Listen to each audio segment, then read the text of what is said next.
If you consider yourself a member of DubNation, rejoice. You have something to celebrate this offseason. Might be one of the last things you celebrate, at least until the NBA Finals pass and the offseason formally begins, where we could talk about potential free agent signings, trades, all that fun stuff.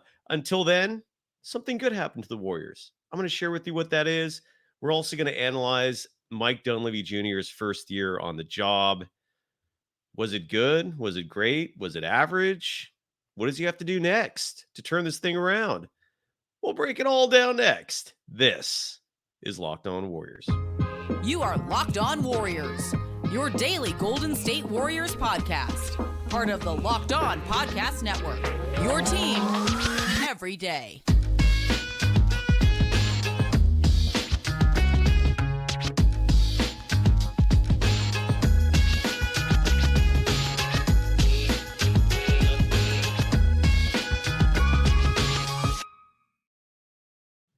Thank you for making Locked On Warriors your first listen every day. We're free and available wherever you get podcasts and on YouTube. It's where we're exclusively live, part of the Locked On Podcast Network, your team every day. You can follow me, Cyrus Saatsaz, on Threads at Dog Wild. The program is also there at Locked On Warriors. Thank you for joining the program. Thank you for taking some time to join me on this silly show. Dylan Odom, the love is right back to you, brother. Thank you so much for the kind words. And yes, the chat is open. We're going to be talking about a couple things on the program today. First and foremost, a huge congratulations to Stephen Curry, the 2024 NBA Clutch Player of the Year. This is the second year that they've awarded this award. That was redundant. I apologize for that, but you get the gist. He wins the Jerry West Trophy. Jerry West's nickname was Mr. Clutch, and it is a very well-deserved honor. I wish I could play the sound. The NBA started this format, a couple years ago, where they bring on the award winners on Inside the NBA on TNT, and they spend a few minutes with Chuck and Ernie and Kenny and Shaq. I really wish I could play the sound from Stephen Curry's appearance today, but unfortunately, the folks at TNT, every time I've tried to play sound that has been broadcasted on their channel, they flagged it for copyright immediately. So I'm not going to do that again. Nonetheless, it was a fun interview that Stephen Curry had with the crew. They talked about the Olympics. They talked about the offseason. I heard Stephen Curry mention Steve Kerr's name a lot. And folks, if you want to know why Steve Kerr is likely not going anywhere, it's probably because of Steph. Steph does love the man. And so we just got to roll with it. What are you going to do? Now the good news is with the Steve Kerr coach team, he's shown he could win. You just have to put the right team in front of him. And that's why we're going to talk about Mike Dunleavy Jr. in a bit here. And yeah, Dylan, absolutely. Congratulations, Steph. Alan Ruck, no, I'm going to have to go visit that later in the chat. Alan Ruck writes or asks if I have read the Steve Kerr Fox article. I have not. I will take a look and maybe we'll talk about that next show. Kenneth Palmer adding that this is a Curry brand trophy. And let's talk about real quick why he won the award. The stats are impressive.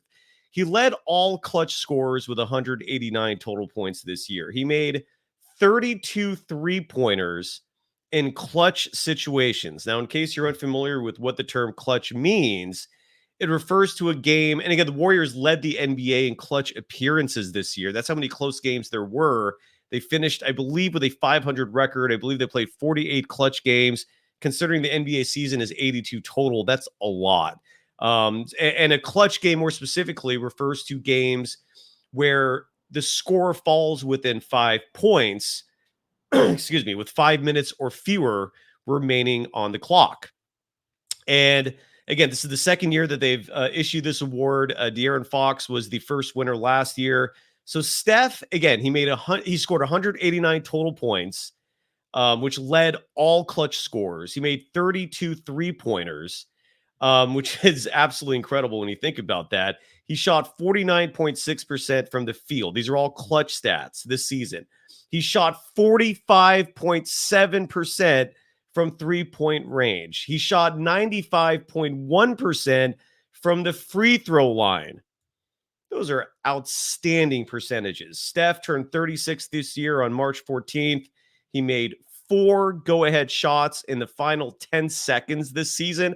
That, I think, is what sticks out the most among his clutch stats. He made, on more than one occasion, he made some incredible game winners. And again, his 32 three-pointers in clutch were 19 more than the second highest, which was Buddy Hield. 19 more. Buddy Hield had 13 three-pointers in clutch. Stephen Curry had 32. Stephen Curry defeated DeMar DeRozan for the award. DeRozan was second in voting. He was also second in total clutch points, whereas Steph had 189. DeRozan had 182. DeRozan did have a slightly higher scoring average than Stephen Curry in the clutch. DeRozan averaged 4.6 points per game in the clutch. Stephen Curry, 4.4. DeRozan also led all players among the finalists in terms of clutch minutes. Shai Gilgeous-Alexander was third in the voting. He had 112 clutch points this season, again, paling in comparison to the 182 for DeRozan and 189 for Stephen Curry. And again, this is just another accolade on top of one of the greatest careers in NBA history. Steph has 2 MVP awards, still is the only unanimous winner in NBA history. That incredible 2015-16 season. He has 2 scoring titles, 4 championships. We all know that. The finals MVP in 2022, 8 all-NBA selections. My guess is that it's going to become 9 this year. He'll probably make the 3rd team, if I had to guess. And he's made 10 all-star games. Absolutely incredible.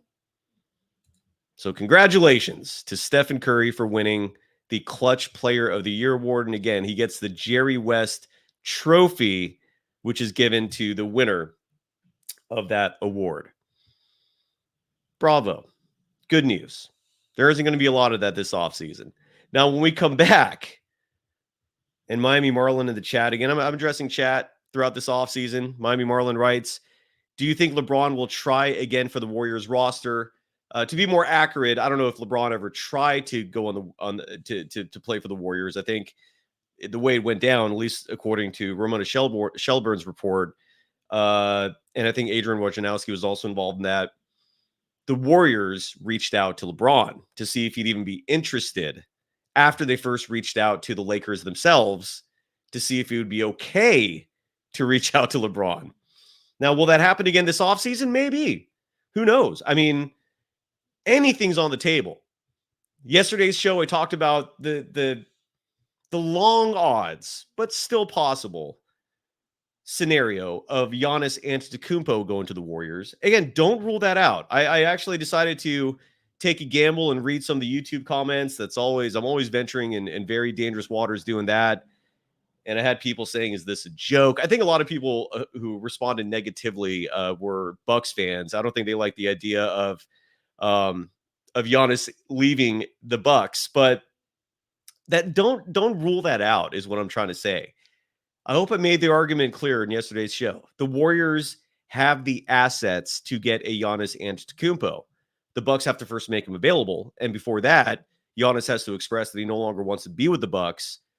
But the Bucks are on the verge of being a train wreck. Chris Middleton might not even play in Game 3. That dude's not getting any younger. Dame Lillard's not getting any younger. The rest of that roster is just a bunch of role players. So if the Bucks collapse, I don't think Giannis is going to just sit by for another year. I think his patience is going to run thin. He likes Steph. They're buddies. They get along. I think he likes the idea of playing with Stephen Curry. So don't rule that out. I'm not saying it's going to happen, okay? I understand the odds are long, but I'm not saying it's impossible. And if Giannis is on the market, the Warriors got a shot. They got the assets to make a deal like this happen with a lot of young players who could play immediately. Someone mentioned the OKC Thunder having all these assets. Yeah, but they're also a top seed. Those first-round picks are not worth nearly as much when they fall to the bottom of the first round.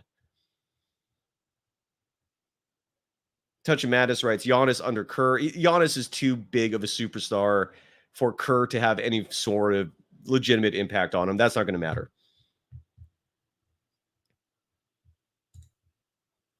Good evening. I have no enemies. That's a beautiful thing to boast, by the way, to not have enemies in this world. And thank you for the love. Anyway, so we're going to talk about Mike Dunleavy Jr. when we come back because he finished his first season. I want to talk about how that went, and I want to talk about what's to come. All right. He nailed that first draft. Kudos. Congratulations, MDJ. You had a fantastic 2023 draft.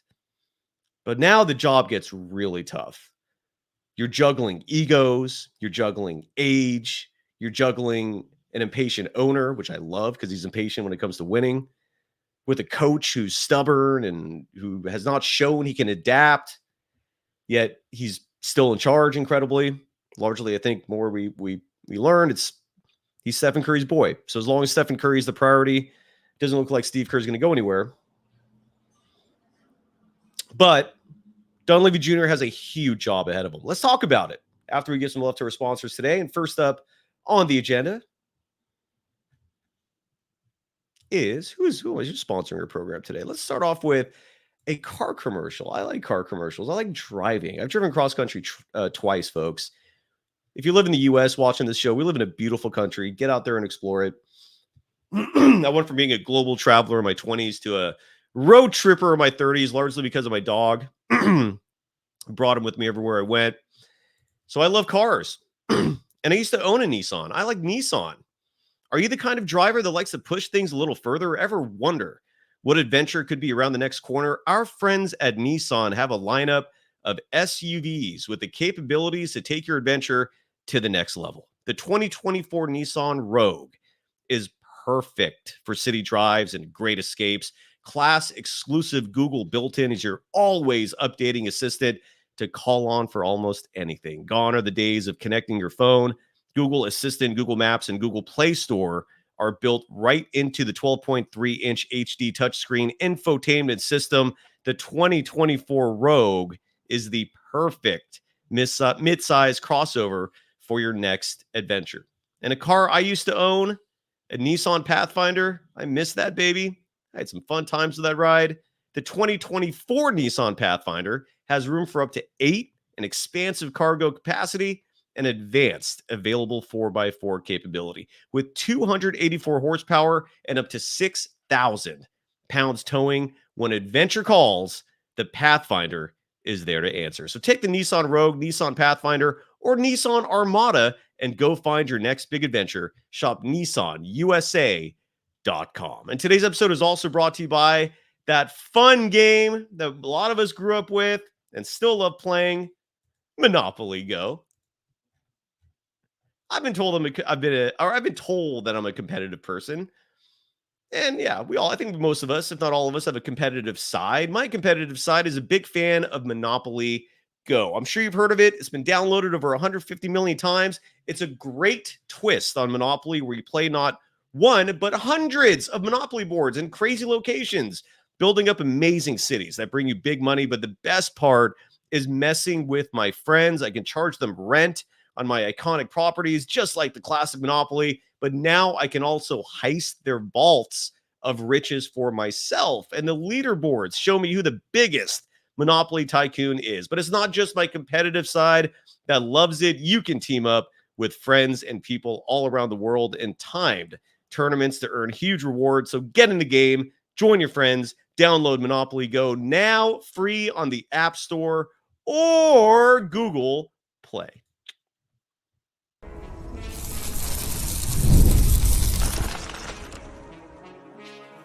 You are Locked On Warriors, your daily Golden State Warriors podcast. Part of the Locked On Podcast Network, your team every day. Are you watching Fox Sports or ESPN on your TV all day? Do you have to turn down the volume with all that shouting? Make the switch to Locked On Sports Today, a free 24/7 sports streaming channel programmed for you every day to bring you the biggest stories without all the screaming. Locked On Sports Today brings you can't-miss analysis opinions, and news. Streaming 24/7 on YouTube or the free Amazon Fire TV channels app, part of the Locked On Podcast Network, your team every day. Well, Mike Dunleavy Jr. last week participated in the exit interviews for the Golden State Warriors. He joined head coach Steve Kerr and a bevy of players in answering questions from the media.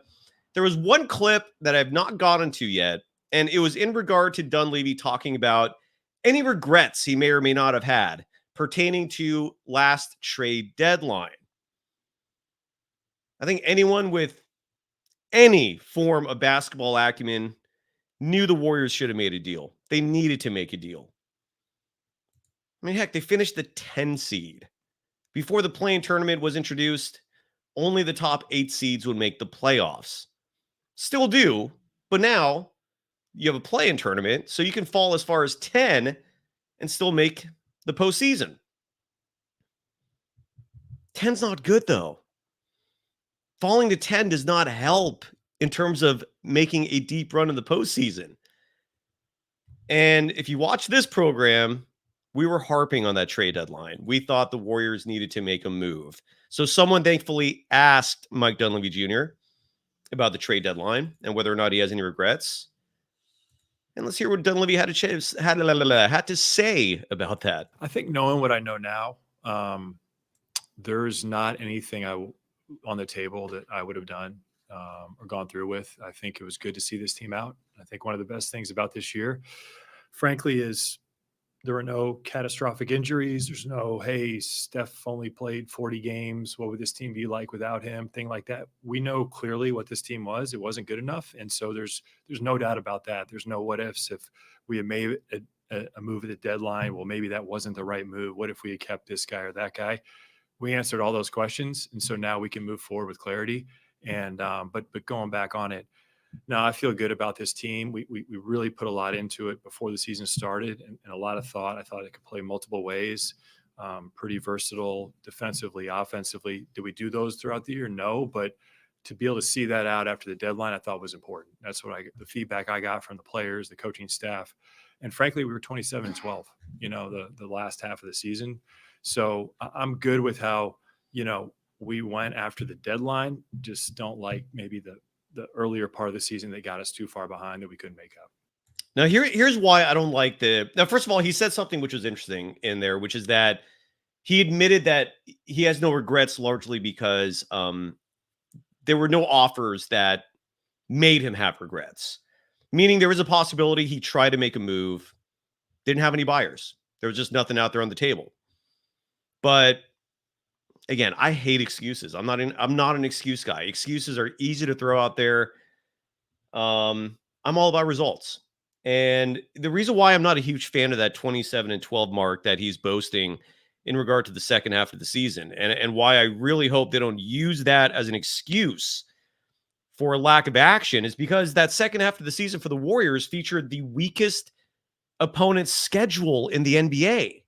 They were expected to dominate. So in the first half of the season, they had the toughest schedule. But results matter, folks. They did not handle playing good teams that well. They had one of the worst division records, not just among playoff teams or in the Pacific Division, but in the entire NBA. They had an awful conference record. Most of their wins were coming against Eastern Conference teams and against below average teams. The division record matters because of tiebreakers. They would have lost any of them if it wasn't a head-to-head win for them because of division record. Point is, I hate that excuse. I hate excuses, period.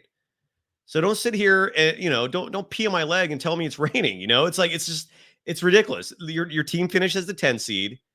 You had some good moments, but ultimately you ended flat.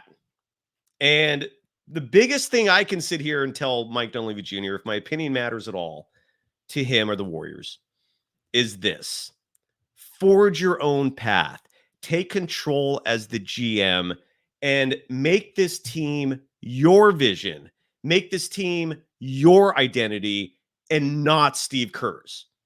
Because Kerr has yet to prove that he can win when he doesn't have Steph in his prime and an unbelievable supporting cast surrounding him. He hasn't done it. He hasn't proven he can develop talent. He hasn't proven he can win without a stacked roster. So you as the GM need to wrest control away from him, because even though Kerr doesn't have the GM title, he is calling all the damn shots for this team. There is nothing happening without his green light, unless he's not there for the day.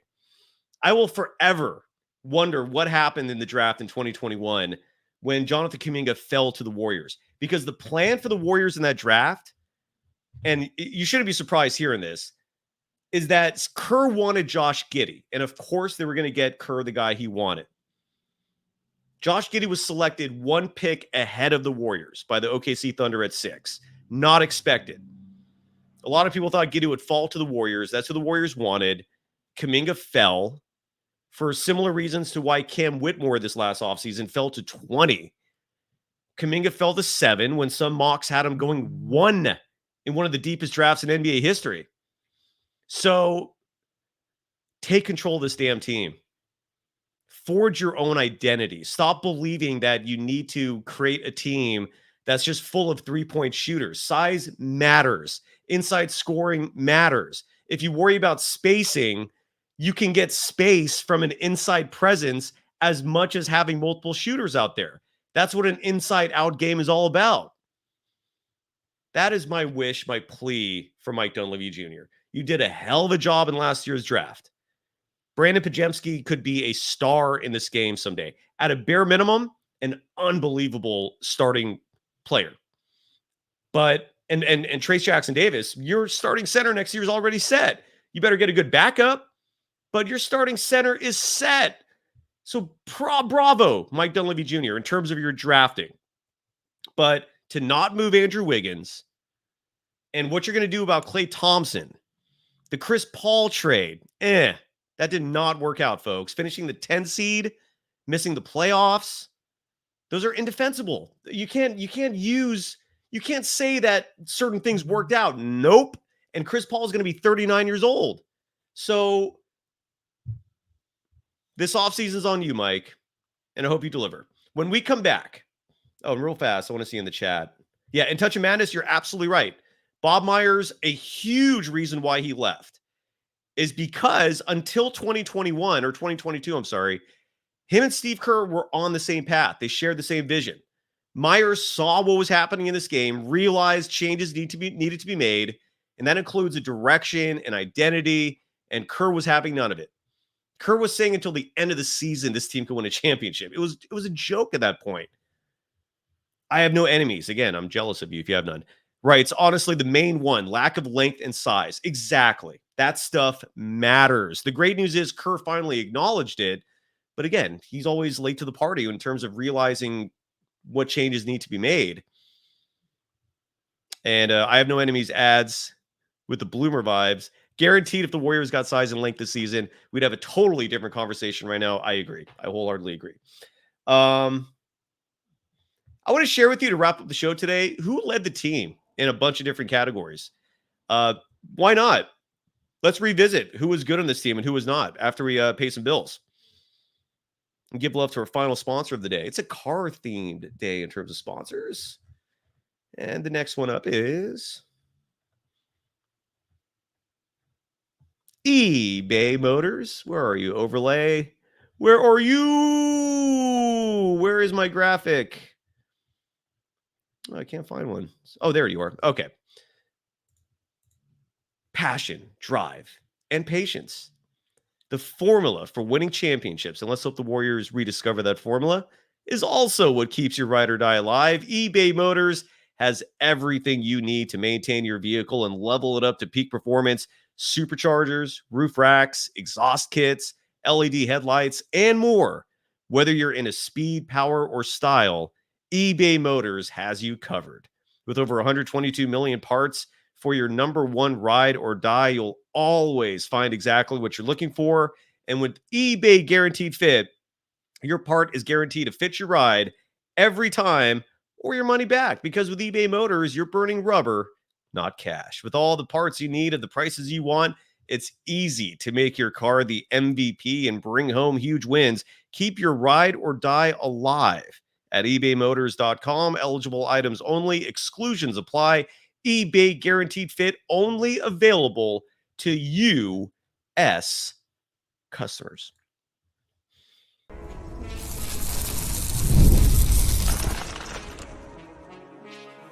You are Locked On Warriors, your daily Golden State Warriors podcast. Part of the Locked On Podcast Network, your team every day. Am right. Thank you for making Locked On Warriors your first listen. For the everydayers out there, I'm going to have Sam Gordon on the show soon, beat reporter covering the Golden State Warriors for the San Francisco Chronicle. We've always had a tremendous relationship with that newspaper in terms of their beat reporters. CJ Holmes, hope you're doing great over on the East Coast. Connor Letourneau, love you, buddy. He's now doing tremendous work as a news reporter for the San Francisco Chronicle. And Sam, his debut episode a few weeks back was awesome.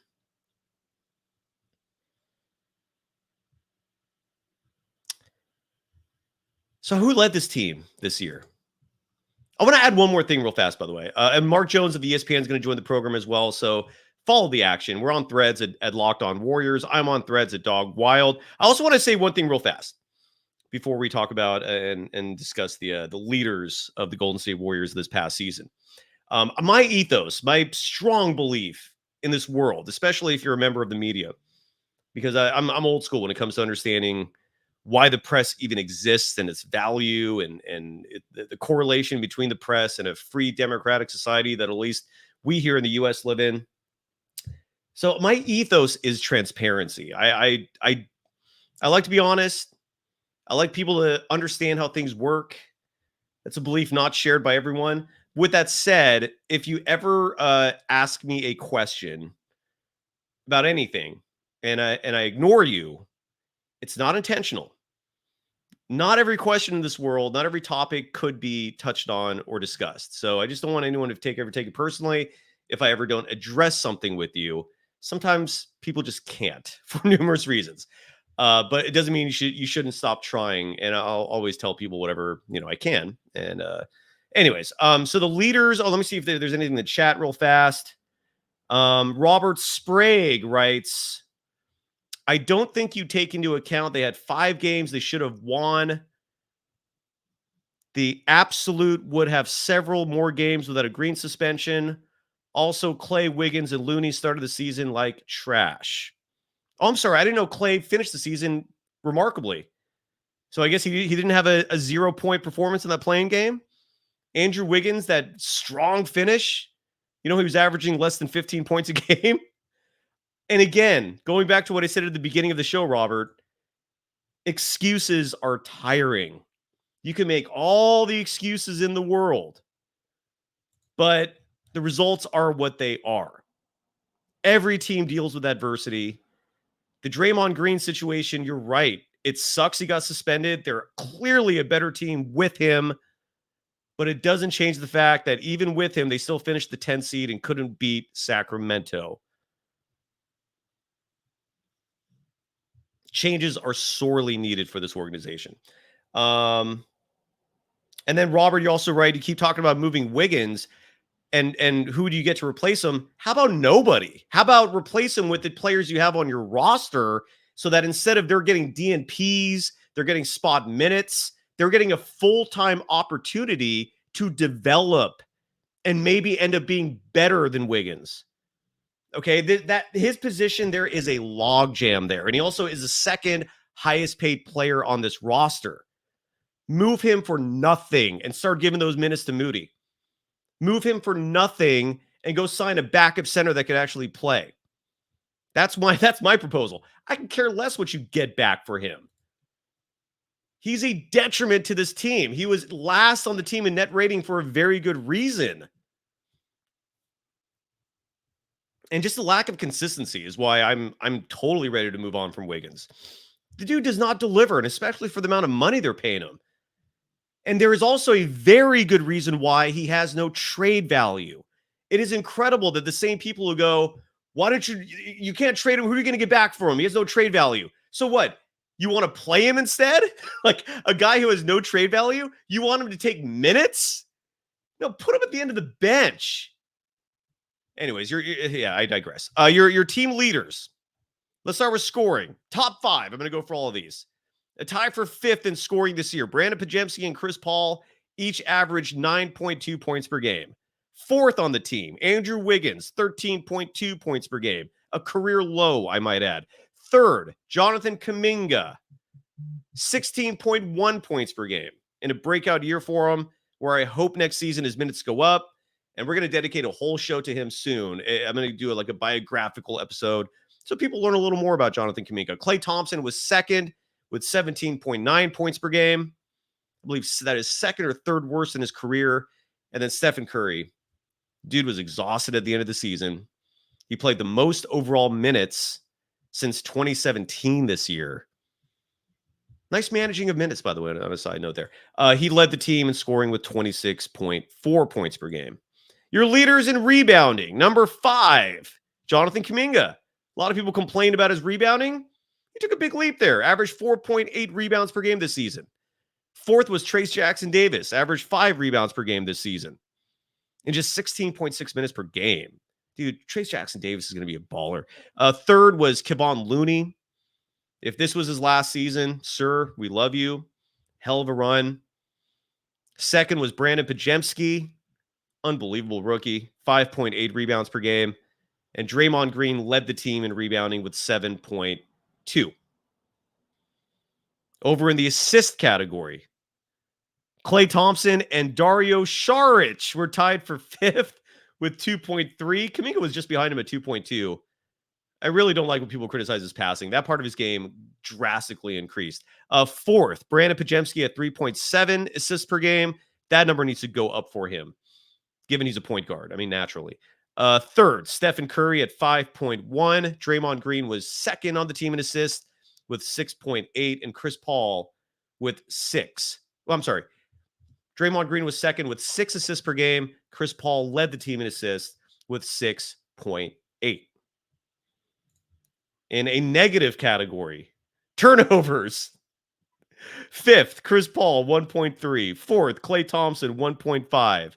3rd, Jonathan Kuminga, 1.6. 2nd, Draymond Green, 2.5. And Stephen Curry led the team in turnovers with 2.8. Wiggins, Saric, and Pajemski were just behind Chris Paul for 5th. They all tied for 6th with 1.2. 3-point percentage. How much time do I have there? I know I'm going up against the clock. Got a few more minutes, a couple more minutes. 3-point shooting. 5th, Dario Saric, 37.6%. 4th, Brandon Pajemski, 38.5%. And that number is going to go up, by the way. That's one part of Pajemski's game I am elated for. 3rd, Klay Thompson, 38.7. 2nd, Draymond Green, 39.5. That was an anomaly. He came back down to earth a bit in terms of his 3-point shooting the last couple of months, but still remarkable offensive stat for Draymond Green. The fact he was 2nd on the team in 3-point shooting, nothing short of remarkable. And then Stephen Curry, of course, led the team, as he typically does. Another fantastic season, shooting over 40%, more specifically 40.8% from 3. Your field goal percentage leaders. Guy Santos, 5th, 50.9. Jonathan Kuminga, 4th, 52.9. Gary Payton II. Very curious what's going to happen with him this offseason. 3rd, 56.3. Kevon Looney, 2nd, 59.7%. And Trayce Jackson-Davis leading the team in field goal percentage this season with 70.2 for a rookie. Free throw percentage, last but not least. I'll save net rating for another show. 5th, Chris Paul, 82.7. 4th, Dario Saric, 84.9. Stephen Curry was 3rd on the team in free throw shooting with 92.3.